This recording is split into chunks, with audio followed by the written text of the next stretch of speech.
Mafia এবং পুলিশের মেলবন্ধন বাঁচিয়ে রেখেছে তৃণমূল কংগ্রেসকে। এমনটাই কটাক্ষ করলেন রাজ্য বিজেপির সাধারণ সম্পাদক সায়ন্তন বসু। আজ রাজ্য জুড়ে থানা ঘেরাও কর্মসূচি পালিত হচ্ছে। মল্লারপুরে পুলিশের লকআপে যুবকের মৃত্যুর প্রতিবাদ প্রসঙ্গে সায়ন্তন বসু বলেন, পুলিশ এবং তৃণমূল কংগ্রেস যৌথভাবে মৃতার পরিবারের উপর চাপ সৃষ্টি করছে। এর পাশাপাশি রাজ্য সরকারকে আইন শৃঙ্খলার বিষয়েও কটাক্ষ করেছেন সায়ন্তন বসু। তৃণমূল পার্টিটা এখন কেউ করে না, শুধু মাফিয়া আর পুলিশের মেলবন্ধন এই পার্টিকে বাঁচিয়ে রেখেছে। এর জন্য রাজ্য জুড়ে আজকে থানা ঘেরাওয়ের কর্মসূচি চলছে।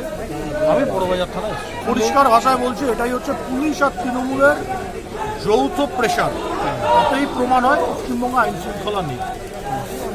কোনো রাজনৈতিক দলের কর্মী ছিলেন না বললে কি খুন হলো না? বললে কি খুন হলো না?